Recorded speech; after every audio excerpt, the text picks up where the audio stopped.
Muhammadiyah dengan NIM 211027 dan saya Siti Arjuna dengan NIM 211031. Di sini kami akan memenuhi tugas UTS fikih dengan dosen pengampu Muhammad Insan Jauhari MPD. Saksikan video kami berikut ini. Baiklah, di sini saya akan menjelaskan apa pengertian syariah, fikih, dan usul fikih. Apa sih perbedaan dari syariah, fikih, dan usul fikih? Yang pertama itu syariah.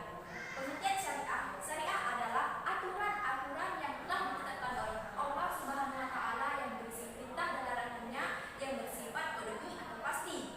Sedangkan fikih adalah ketentuan hukum-hukum syara yang berkaitan dengan manusia yang sudah jelas dari dalil yang jelas dan terperinci. Sedangkan usul fikih adalah ilmu yang berkaitan dengan dasar-dasar hukum tersebut. Apa sih perbedaan syariah, fikih, dan usul fikih? Sedangkan syariah itu adalah ketentuan-ketentuan hukum dari Allah Subhanahu wa Ta'ala. Sedangkan fikih ini adalah hukum-hukum dari aturan-aturan tersebut yang telah ditetapkan oleh Allah. Sedangkan usul fikih adalah dasar-dasar hukum Islam tersebut. Itu saja penjelasan dari pengertian syariah, fikih, usul fikih, dan perbedaannya. Nah, lanjut ke mazhab yang berikutnya, yaitu mazhab yang ketiga. Mazhab ketiga yaitu adalah mazhab Syafi'i. Mazhab Syafi'i ini didirikan oleh Abu Muhammad Abdullah bin Idris Asy-Syafi'i. Abu Abdullah Muhammad bin Idris Asy-Syafi'i ini lahir di Gaza, Palestina pada tahun 150 Hijriah. Kemudian dasar pemikiran hukum mazhab Syafi'i ini yaitu nas-nas Al-Quran, As-Sunnah, pendapat sahabat, ijma, dan juga qiyas. Kemudian mazhab Syafi'i ini tersebar di daerah Palestina, Irak, Yaman, Indonesia, dan juga Mesir. Kemudian lanjut ke mazhab yang keempat, yaitu mazhab Hambali. Mazhab Hambali ini didirikan oleh Ahmad bin Hanbal Asy-Syaibani. Kemudian Ahmad bin Hanbal Asy-Syaibani ini lahir di Baghdad pada tahun 164 Hijriah. Kemudian dasar pemikiran hukum mazhab Hambali ini yaitu Al-Quran secara zahir, hadis, fatwa sahabat. Ya. Kemudian mazhab Hambali ini tersebar di daerah Irak, Semenanjung Arab, Syam, Mesir, dan menjadi mazhab resmi Saudi Arabia. Nah, lanjut ke materi berikutnya, yaitu mazhab dalam fikih dan perbedaan mazhab dalam fikih. Oke, mazhab dalam fikih yang kita tahu yaitu ada 4. Yang pertama, mazhab Hanafi. Mazhab Hanafi ini didirikan oleh Imam Abu Hanifah An-Nu'man bin Sabit. Beliau lahir di Kufah pada tahun 80 Hijriah. Kemudian Imam Abu Hanifah ini, dasar pemikiran hukum Imam Abu Hanifah ini yaitu Al-Quran, As-Sunnah, pendapat sahabat, qiyas, ijma, dan juga uruf. Kemudian mazhab Hanafi ini tersebar di daerah Afghanistan, Cina, India, Lebanon, Mesir, dan juga Turki. Nah, itulah mazhab Hanafi. Kemudian selanjutnya yang kedua yaitu mazhab Maliki. Mazhab Maliki ini didirikan oleh Imam Malik bin Anas al-Ashbahi. Imam Malik bin Anas itu lahir di Madinah pada tahun 93 Hijriah. Kemudian dasar pemikiran hukum mazhab Maliki ini yaitu Al-Quran, As-Sunnah, fatwa sahabat, qiyas, istihsan, dan kemudian uruf. Kemudian mazhab Maliki ini tersebar di daerah Arab Saudi, terkhusus Mekah,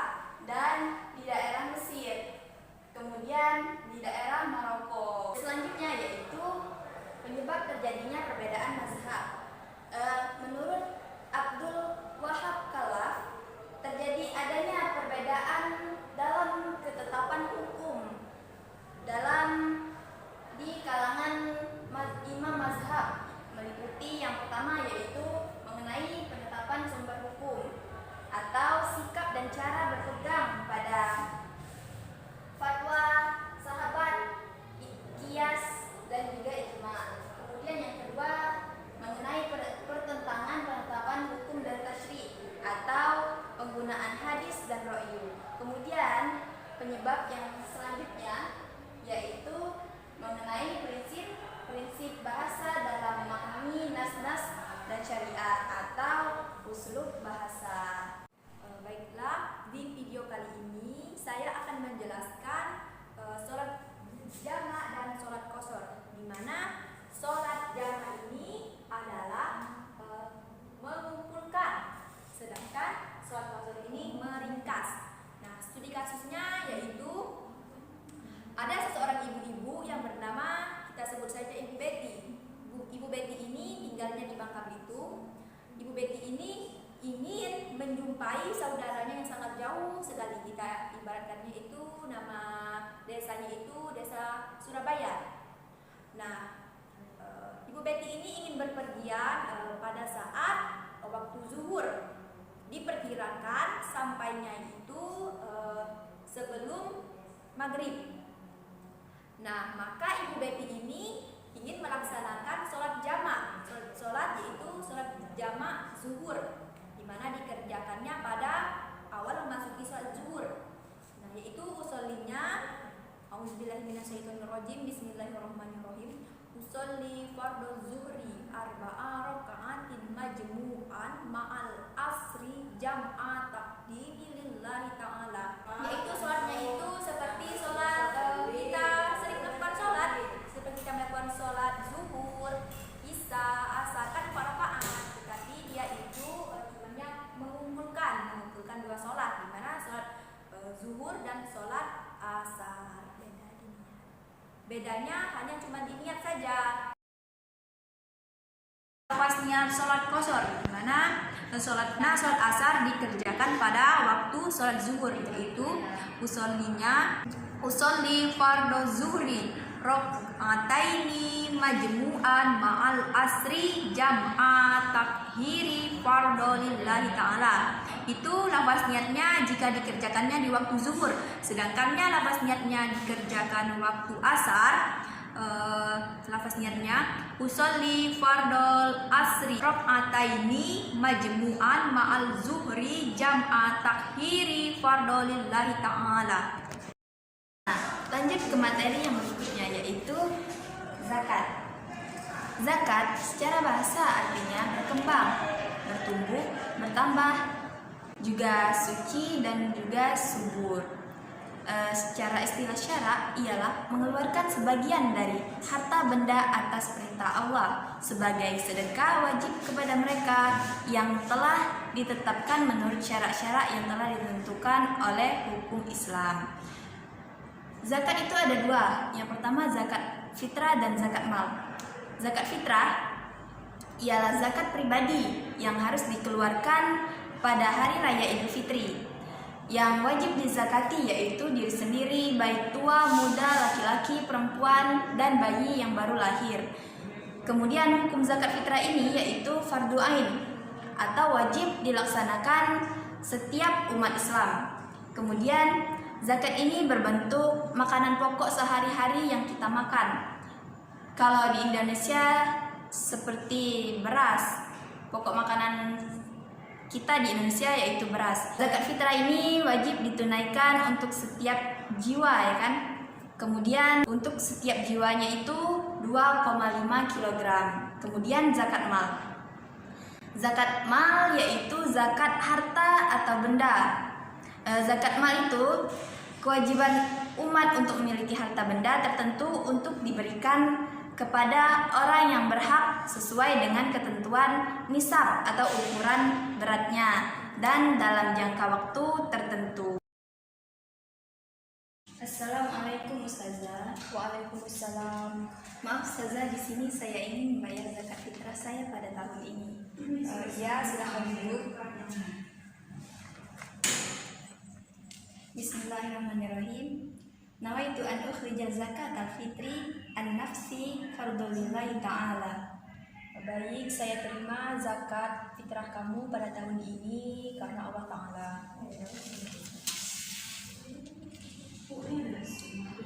minasyaitonirrajim. Bismillahirrahmanirrahim. Ajarakallahu fima a'taita wa baraka fima abqaita wa ja'alahu laka tahhuran. Amin.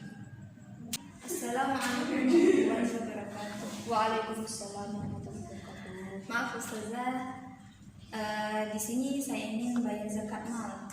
Alhamdulillah pada tahun ini saya ada rezeki sedikit, jadi saya ingin bayar zakat mal saya. Ya. Bismillahirrahmanirrahim. Nawaitu an ukhrijal zakatal mali an nafsi fardholillahi ta'ala. Baik, saya terima zakat mal kamu karena Allah Ta'ala. A'udzubillahi minasyaitonirrajim. Bismillahirrahmanirrahim.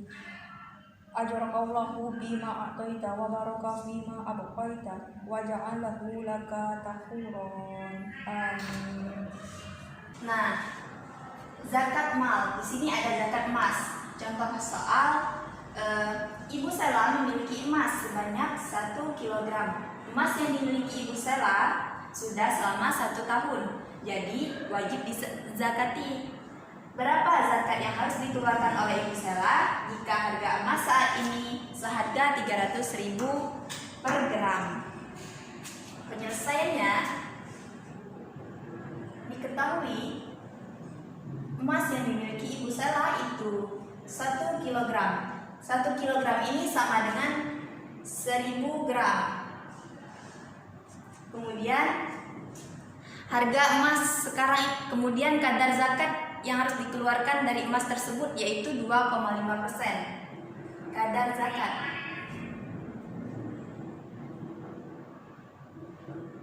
2,5%. Dan harga emas sekarang ini yaitu 300.000.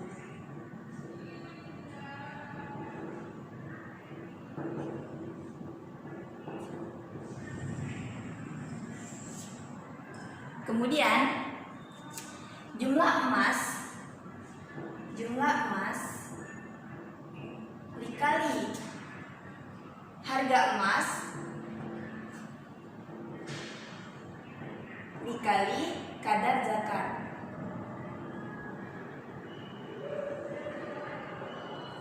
Harga emas yaitu 1 kilogram. Harga emas, jumlah emas yaitu 1 kilogram sama dengan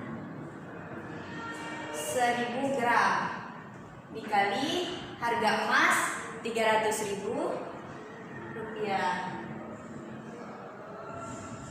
dikali kadar zakat 2,5%. 1000 gram dikali 300.000 rupiah dikali 2,5 per 100.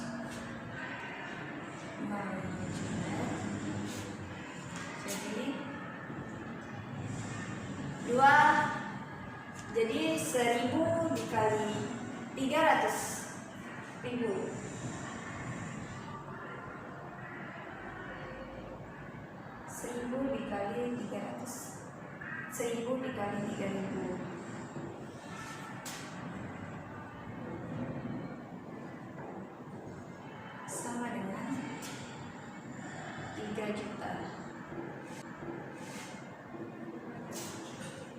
dikali 2,5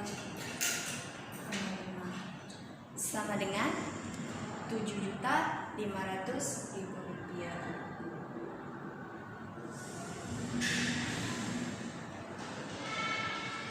Jadi zakat yang harus dikeluarkan oleh Ibu Sela adalah 7.500.000 rupiah.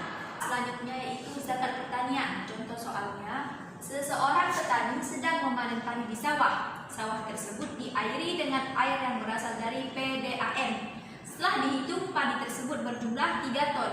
Berapa kilogram besar zakat yang harus dikeluarkan oleh petani tersebut? Diketahui jumlah padi tersebut senilai dengan 3 ton.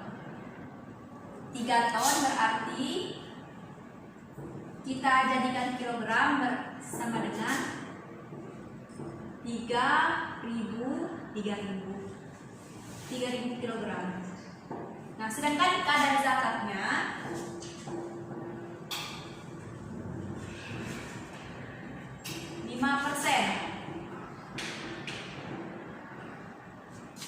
penyelesaiannya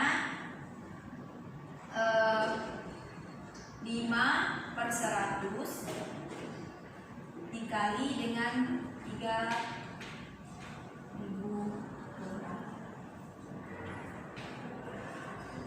sama dengan 150 kilogram. Jadi seseorang petani tersebut mengeluarkan zakatnya yaitu sebanyak 150 kilogram. Lanjut ke zakat profesi. Contoh soal, Bapak Randy seorang dokter dengan gaji 15 juta per bulan dan sudah mencapai haul. Berapa zakat mal yang harus dikeluarkan oleh Bapak Randy jika harga emas saat ini Rp300.000? Zakat profesi ini sama dengan zakat mal emas ya. Diketahui gaji 1 bulan 15 juta, jadi gaji 1 tahun 180 juta. Kadar zakat profesi ini sama dengan kadar zakat emas 2,5%. Kemudian harga emas saat ini yaitu Rp300.000.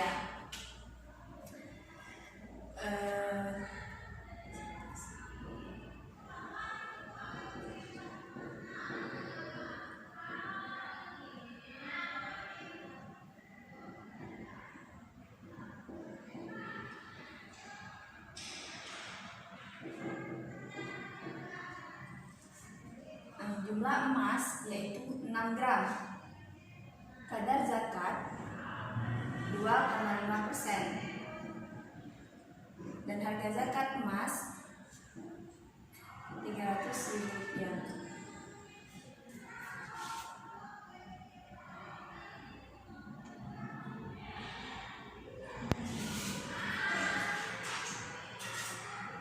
Jumlah emas 600 gram dikali kadar zakat 2,5%.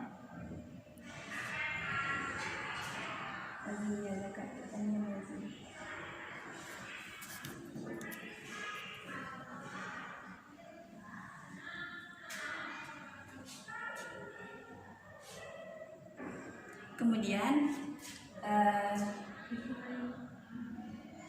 hasilnya 600 dikali 2,5%, 2,5 yaitu 1.500.000.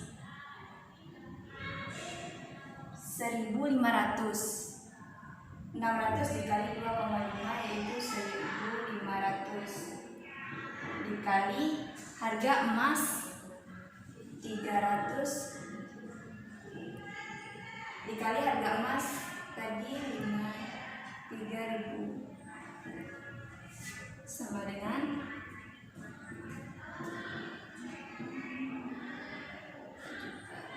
1.500.000.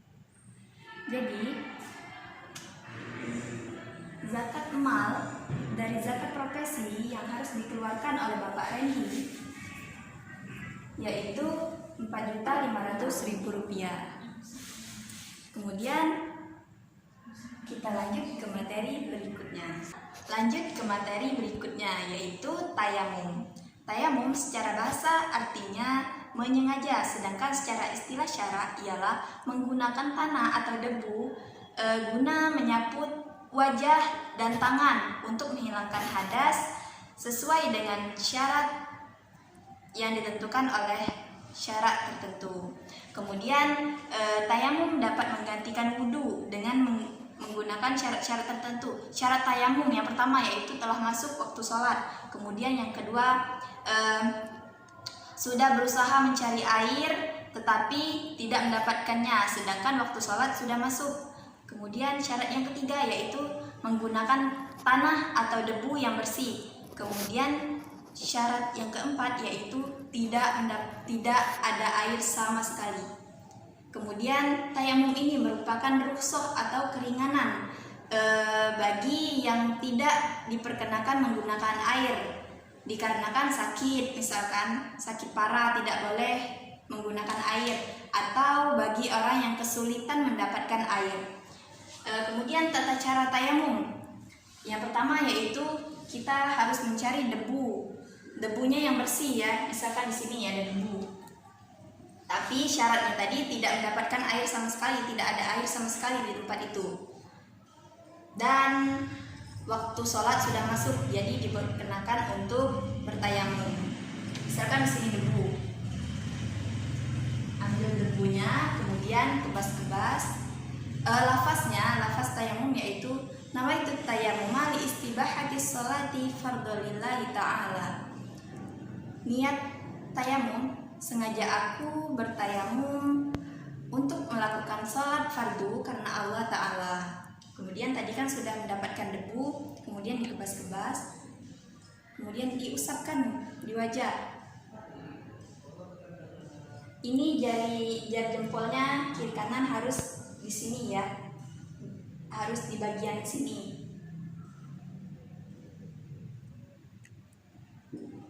Kemudian mengambil debu di tempat lain. Jangan debu yang sudah kita pakai tadi, tapi harus mengambil debu di tempat lainnya. Sama, caranya sama. Kemudian dikebas-kebas. Nah, dari ujung jari ya.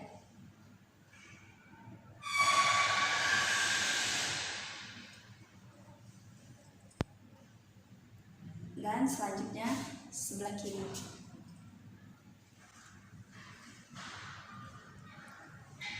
Kemudian doa seperti kita doa sesudah wudu. Asyhadu an la ilaha illallah wahdahu la syarikalah wa asyhadu anna Muhammadan abduhu wa rasuluh. Allahumma ja'alni minat tawabina wa ja'alni minal mutatahhirina wa ja'alni min ibadikas sholihin. Kemudian